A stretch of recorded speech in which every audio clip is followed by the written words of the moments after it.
Unfortunately, it's not that simple. There's so much more to take into account. The Earth's orbit, of course, that's not a circle, it's an ellipse as well. An ellipse that also moves. It rotates once every 20,500 years. And the Earth's gravity isn't nice and tidy. Oh no!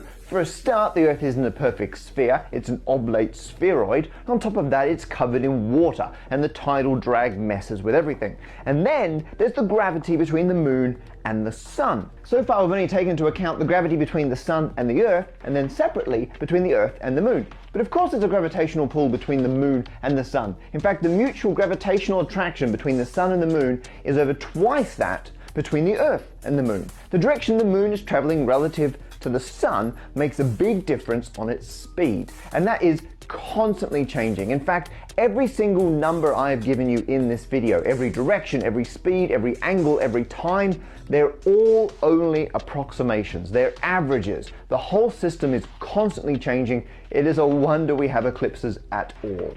But then, out of all this chaos, another cosmic coincidence steps forward to save the day. It's called the Saros cycle, and it allows us to predict when eclipses are going to happen in the reasonably near future.